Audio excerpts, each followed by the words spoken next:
Good morning friends, आपका स्वागत है Vince academy Bilaspur and my name is Nilesh Kumar Pansari और मैं हूं आपका अपना मैथ टीचर। तो आज हम पढ़ने वाले हैं, आज का हमारा टॉपिक है percentage in areas. Means percentage के जो क्वेश्चंस रहेंगे वो एरिया के बेसिस पे रहेंगे, लाइक ट्रायंगल, रेक्टेंगल, आयतन, इस टाइप की में आयत। तो चलिए अब हम अपने क्लास को आगे बढ़ाते हैं और इन क्वेश्चन को सॉल्व करते हैं और इसे सीखते हैं कि उन्हें कैसे सॉल्व किया जाता है।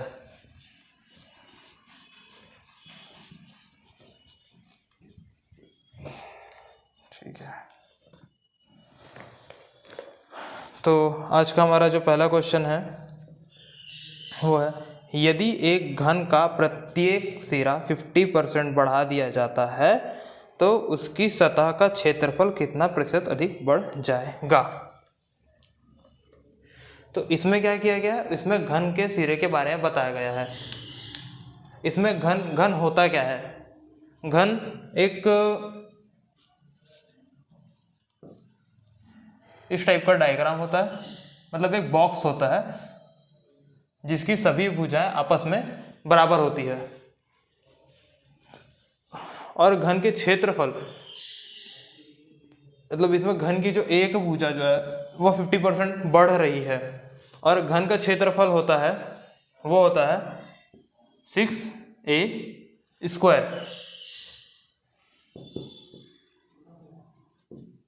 Cube area. तो इसमें वो बोल रहे हैं जो हमारा a जो है वह 50% इंक्रीज हो रहा है। इसका मतलब जो हमारा नया जो हमारा भुजा है वो होगा 150% स्क्वायर टू 6 और जो हमारा पुराना जो वैल्यू रहेगा वो होगा,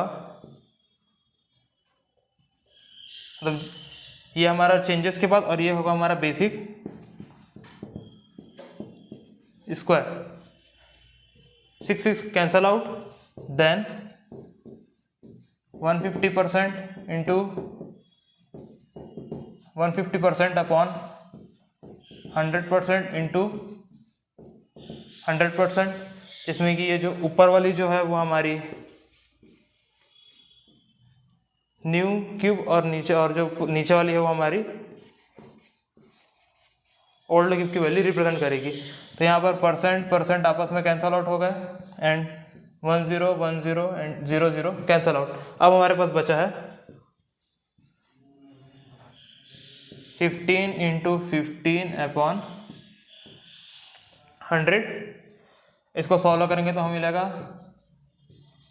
225 upon 100।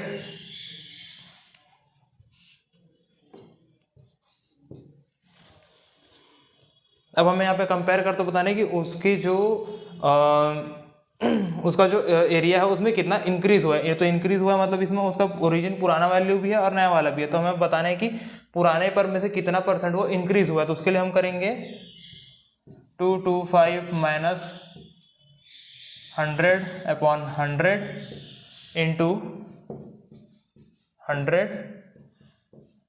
Is equals to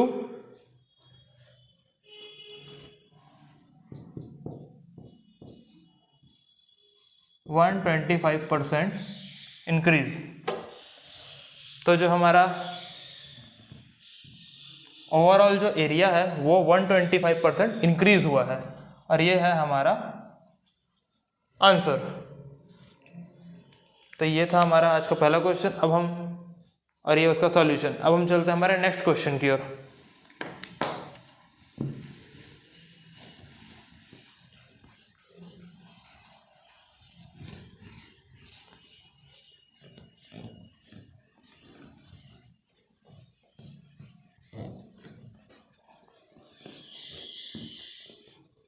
okay, तो हमारा नेक्स्ट क्वेश्चन है, एक वर्ग की लंबाई और चौड़ाई में क्रमशः 30% और 20% की वृद्धि होती है, तदनुसार इस प्रकार बने आयत का क्षेत्रफल उस वर्ग के क्षेत्रफल से कितना ज़्यादा होगा। मतलब इसमें बताया गया वर्ग क्या होता है, वर्ग वो चीज़ होती है जिसमें चारों भुजाएं समान होती है। इसमें ये भी ए रहता है, ये भी ए रहता है, ये भी ए रहता है और ये भी ए रहता है। अब उसने कहा है कि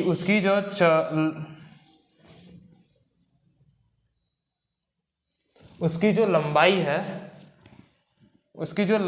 है उसमें मतलब लेंथ में 30% इंक्रीज हो रहा है और जो उसकी चौड़ाई है मीन्स विड्थ वह 20% इंक्रीज हो रहा है। तो यदि हम इसी वर्ग के डायमेंशन को चेंज करेंगे, मतलब उसकी लेंथ इंक्रीज करेंगे, तो इसका डायग्राम कुछ इस टाइप के आयत में कन्वर्ट हो जाएगा। तो देखते हैं। तो ऊपर वाला जो है हमारा आयत है जिसमें चेंजेस होने के बाद जो आ रहा है, तो इसे हम ऐसे लिखेंगे,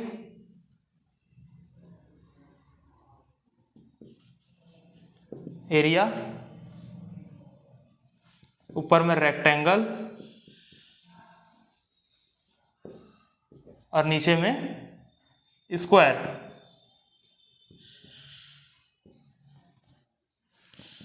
रेक्टेंगल का जो एरिया होता है वो होता है लेंथ इनटू विड्थ।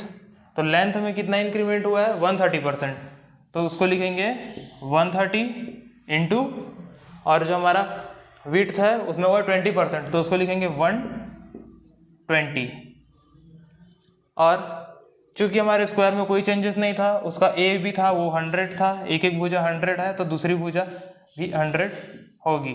और स्क्वायर का जो आप रहता है फॉर्मूला जानते हो, ए स्क्वायर होता है उसके एरिया का फॉर्मूला। ए स्क्वायर कैसे आता है, ए इंटू ए करने से ए स्क्वायर बनता है। जैसे लंबाई गुणे चौड़ाई करने पर रेक्टेंगल का एरिया निकलता है, उसी तरह स्क्वायर में भी ए इंटू ए करने पर स्क्वायर का एरिया निकलता है। तो यहाँ पर से 0 0 0 cancel out.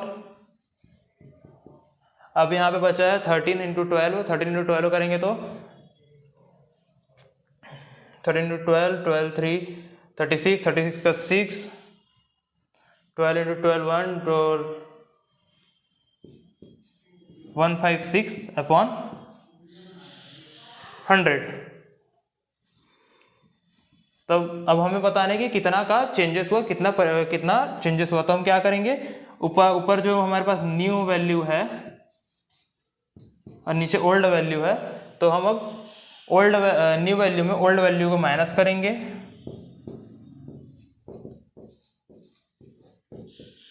Upon 100 is equal to 56 upon 100। अब हम अपॉन 100 को रिमूव करने के लिए इसे हम लिख सकते हैं 56%।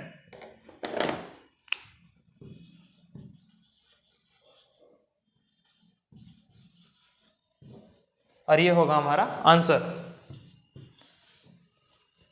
56% इंक्रीज होगा जब स्क्वायर को रेक्टेंगल में कन्वर्ट करेंगे। तो ये हुआ हमारा सेकंड क्वेश्चन। अब चलिए हम चलते हैं नेक्स्ट क्वेश्चन की ओर।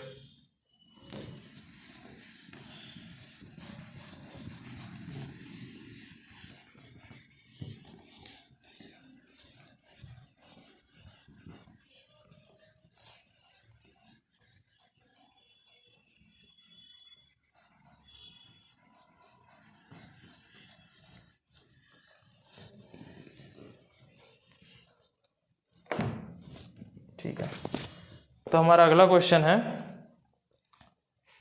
यदि किसी वृत्त की त्रिज्या में 50% की वृद्धि कर दी जाए तो उसके क्षेत्रफल में कितनी की वृद्धि होगी। तो इसमें कह रहा है वृत्त की त्रिज्या क्या होती है, जैसे कि हमारे पास सर्कल है, तो ये सेंटर से लेके सर्कल की सरफेस तक की दूरी कहलाती है आर, रेडियस, इसी को हम कहते हैं त्रिज्या।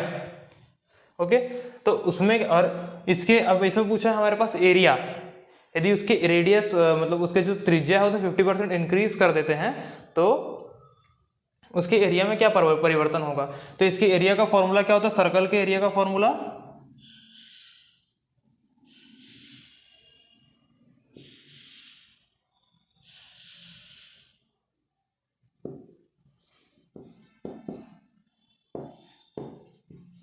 हाँ, सर्कल के एरिया का फॉर्मूला होता है पाई आर स्क्वायर। ओके, तो अब हम देखते हैं हमारे पास जो चेंजेस है, मतलब हमारा new upon old is equals to पाई।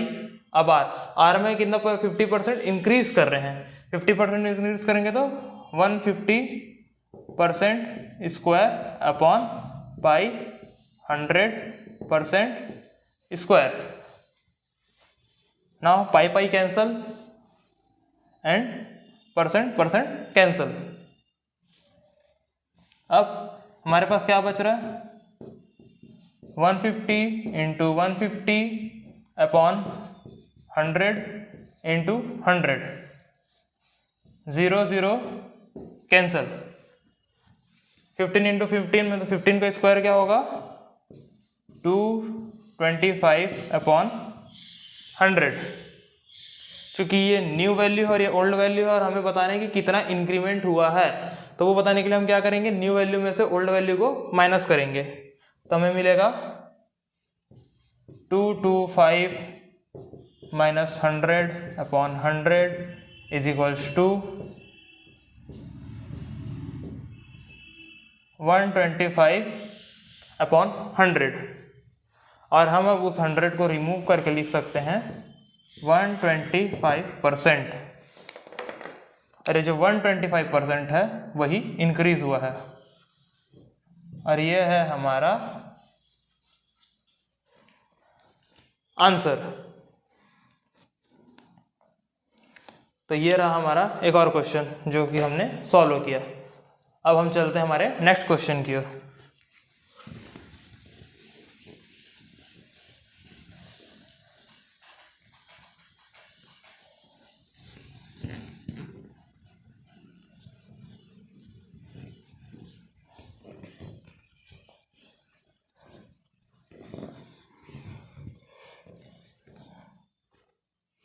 तो ठीक है दोस्तों, अब हमारा नेक्स्ट क्वेश्चन है, यदि एक आयत की लंबाई में 12% और चौड़ाई में 10% की वृद्धि हो जाती है तो उसके क्षेत्रफल में कितने प्रतिशत की वृद्धि होगी।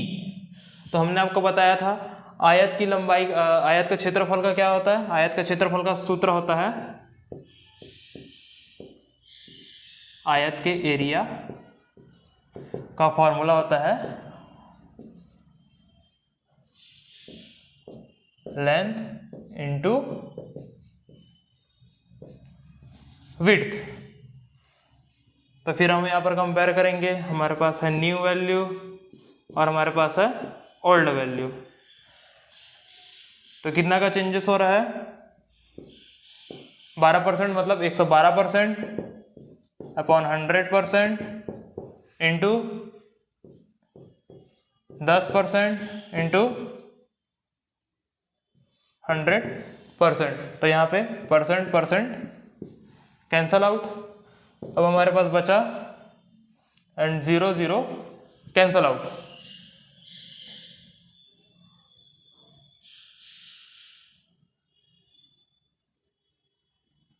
ओके, तो अब हमारे पास बच रहा है यहाँ पे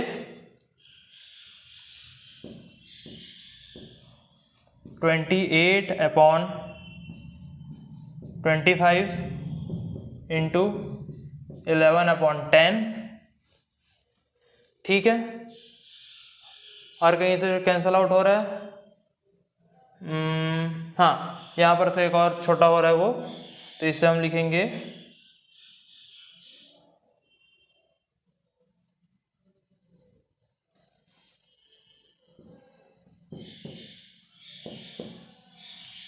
14 अपॉन 25।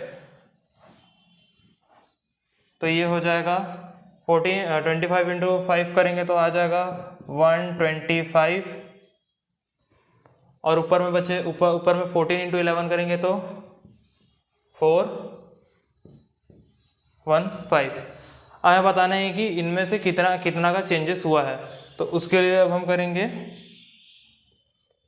न्यू वैल्यू में से ओल्ड वैल्यू को माइनस, तो हमारे पास आएगा 25,154 minus 125 upon 125 is equals to 1 cancel, remain 9 and यहाँ पे आएगा 9 9 एंड 4 4 29 अपॉन 125, जिसको फिर हम परसेंटेज में कन्वर्ट करेंगे। परसेंटेज में कन्वर्ट करने के लिए यहाँ पे इंटू 100 करेंगे, ये हो जाएगा 4, ये हो जाएगा 5 एंड 29 इंटू 4 करेंगे तो 30 इंटू 4 होता है 120, 120 में से 4 माइनस करेंगे तो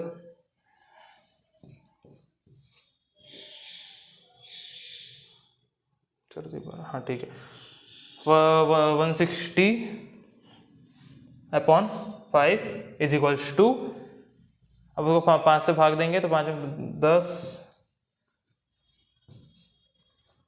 23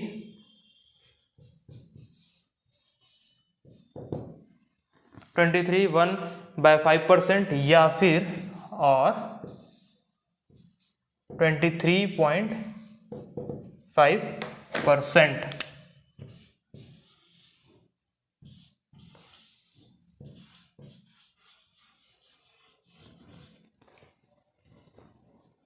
ये होगा हमारा आंसर।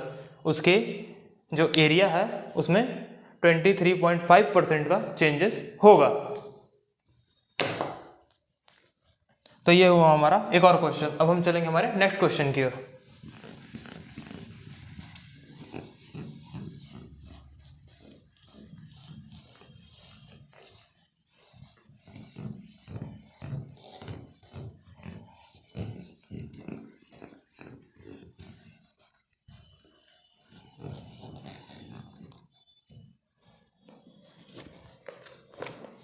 तो हमारा नेक्स्ट क्वेश्चन है, यदि एक वृत्त की परिधि में 50% की कमी कर दी जाती है तो उसके क्षेत्रफल में कमी हो जाएगी।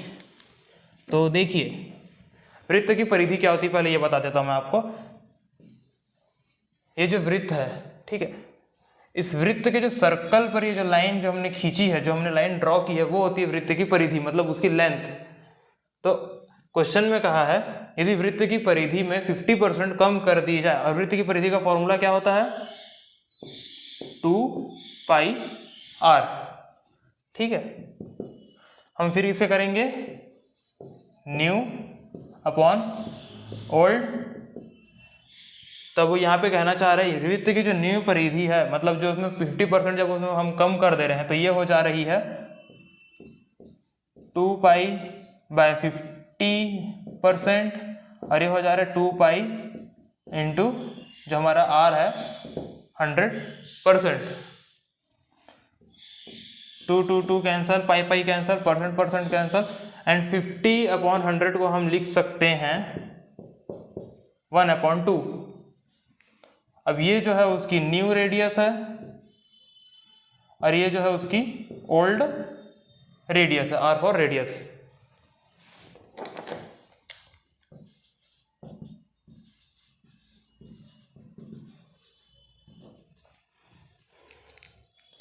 तो अब बोल रहा है कि अब उसके नए वाले रेडियस में और ओल्ड वाले रेडियस में उसका जब हम क्षेत्रफल निकालेंगे तो उसमें कितना का चेंजेस आएगा। तो सर्कल के जो एरिया का फॉर्मूला क्या होता है πr²,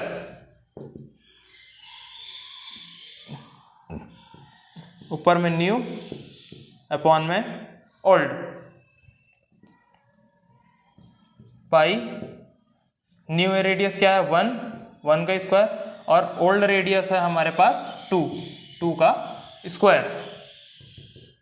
तो हमें मिलेगा पाई कैंसल, एंड 1 का स्क्वायर करेंगे तो 1, एंड 2 का स्क्वायर करेंगे तो 4। अब हमें बताना है कितना का परिवर्तन हुआ है, क्योंकि ये जो 1 है वो नया नया एरिया है और जो 4 है वो पुराना पुराना एरिया है। ठीक है, तब हम क्या करेंगे, उसे माइनस करेंगे। माइनस कैसे करेंगे, 1 माइनस 4/4 इज इक्वल्स टू -3/4। अब इस -3/4 को हम पहले परसेंटेज में कन्वर्ट करेंगे, जो कि मिलेगा हमें -75%। और यहाँ पास जो हमारे पास नेगेटिव वैल्यू आई है वो यह डिफाइन करती है कि जो उसके एरिया में इस बार इंक्रीज नहीं हुआ है, उसका एरिया इस बार डिक्रीज हुआ है।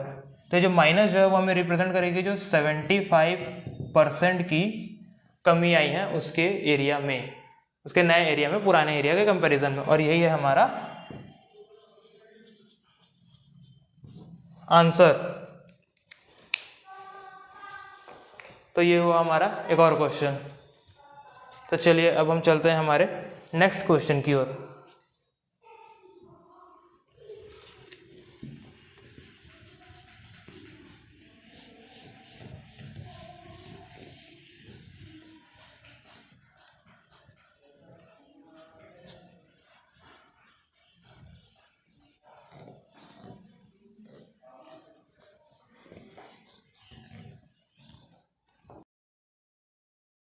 नेक्स्ट क्वेश्चन है, यदि एक घन का प्रत्येक सिरा 50% बढ़ा दिया जाता है तो उसके पृष्ठीय क्षेत्रफल में कितने प्रतिशत की वृद्धि होगी। तो घन का जो पृष्ठीय क्षेत्रफल का सूत्र होता है वो होता है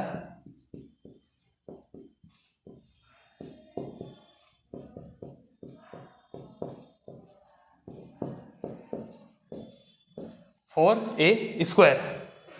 इसमें ये जो हमारा जो घन होता है उसका ये मतलब अपर और लोअर फेस को छोड़कर जो उसके बाकी 4 जो सरफेस होते हैं आसपास के उसे काउंट किया जाता है और वही कहलाता है 4a²। तो इसमें उसने 50% की इंक्रीज किया है। तो हमारा फॉर्मूला है new upon old is equals to 4a। 50% increase हुआ मतलब 150% square upon 4 into 100% square. 4 cancel and percent cancel. 150 into 150 upon 100 into 100। 0 cancel out, बचा 15 इंटू 15 का स्क्वायर होता है 225/100। अभी हमारे पास न्यू वैल्यू है और ये हमारे पास ओल्ड वैल्यू है। अब हमें बताने कितना का चेंजेस हुआ है, उसे बताने के लिए हम क्या करेंगे, न्यू माइनस ओल्ड करेंगे। तो वो होगा 225 माइनस 100/100 इज इक्वल्स टू 125/100। और अब 100 को रिमूव करने के लिए डायरेक्ट हम लिख सकते हैं 125% इंक्रीज। तो जो हमारा पृष्ठीय क्षेत्रफल है वो 125% इंक्रीज हुआ है और ये है हमारा आंसर। तो इस तरीके से हमारा एक और क्वेश्चन कंप्लीट। अब हम चलते हैं हमारे नेक्स्ट क्वेश्चन की ओर।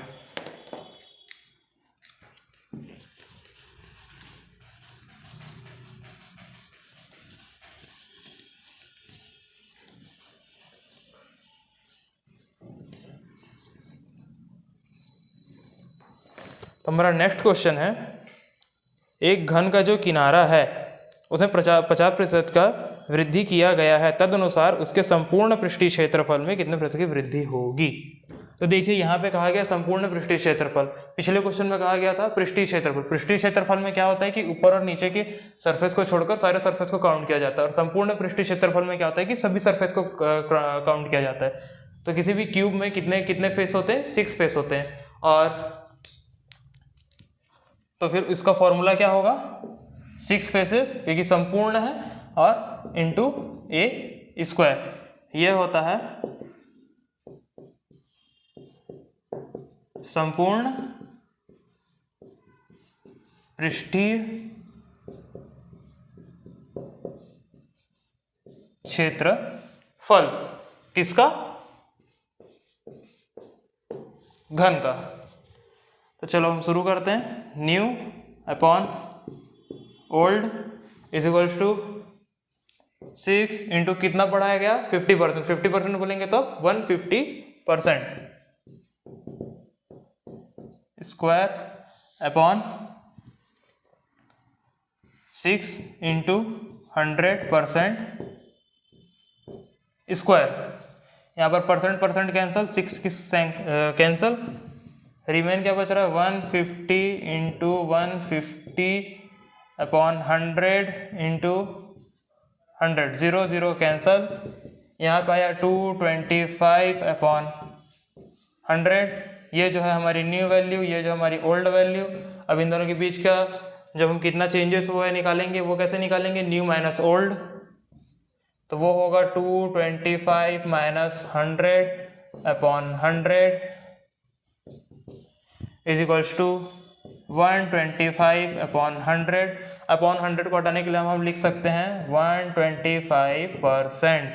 तो 125% का इंक्रीमेंट हुआ है या फिर इंक्रीज हुई है उसके संपूर्ण पृष्ठीय क्षेत्रफल में, और यह है हमारा आंसर।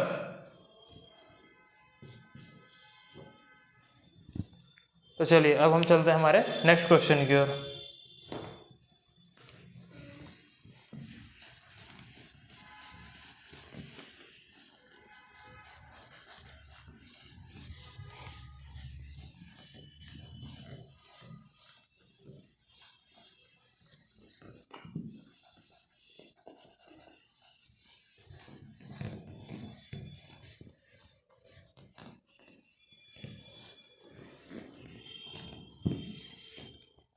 तो ठीक है, हमारा नेक्स्ट और आज का हमारा लास्ट क्वेश्चन जो है वो है, किसी वर्ग की भुजा में 30% की बढ़ी की जाती है तथा उसका यदि क्षेत्रफल उतना ही रखना हो, मतलब जो वर्ग है उसकी भुजा में एक भुजा को बढ़ाना है और एक भुजा को घटाना है, और फिर उसे उतना ही घटाना है जितना कि उसका जो नया क्षेत्रफल जो है और पुराना क्षेत्रफल जो है वो सेम रहे, मतलब उन दोनों की वैल्यू एक रहे। तो यहाँ पर कहा गया है वर्ग जो है न्यू स्क्वायर और ओल्ड स्क्वायर, ये दोनों की जो वैल्यू है वह एक ही है। और कहा गया है कि यदि इसके सिर्फ एक भुजा में 30% मीन्स 130% का जब इंक्रीमेंट करेंगे 100, तो उसकी सेकंड भुजा कितनी रहनी चाहिए जिसके कि वो दोनों आपस में एक आ जाए। तो सेकंड भुजा निकालने के लिए जो हमारे पास सेकंड वाली रहेगी वो अननोन है, तो उसे हम लिखेंगे x। इसे सॉल्व करने के लिए क्या करेंगे? 130 अपॉन 100 को क्रॉस मल्टीप्लाई करते हुए इधर शिफ्ट कर देंगे, तो हमें मिल जाएगा x is equals to 100 upon 13। अब चूंकि हमें इन दोनों के बीच में कितना कन्वर्जन किया मतलब कितना कम करना है वो बताना है, तो हम क्या करेंगे? 100 minus 130 upon 130 is equals to minus 30 upon 13, 0 0 cancel, minus 3 upon 13 into 100 इस वजह से क्योंकि अब हम इसे परसेंटेज में कन्वर्ट करेंगे। तो अब हमें मिलेगा 23 1/13%।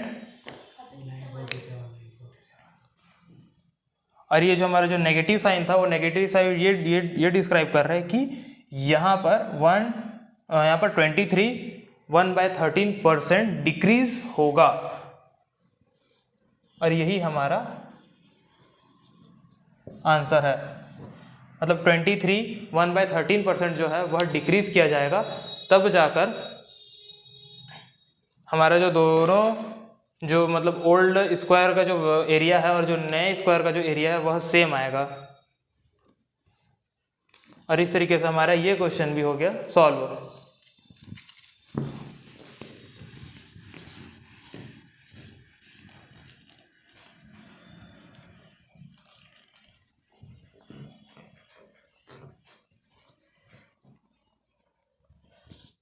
तो दोस्तों आज की हमारी क्लास यहीं कंप्लीट होती है। इसी तरह हमारे साथ बने रहिए। Vince academy Bilaspur, please like and subscribe our channel. और हम आपके लिए इसी तरीके से कुछ मज़ेदार और इंटरेस्टिंग क्वेश्चंस और उसको सॉल्व करने के तरीके लाते रहेंगे। हमारे साथ बने रहिए। Okay, thank you.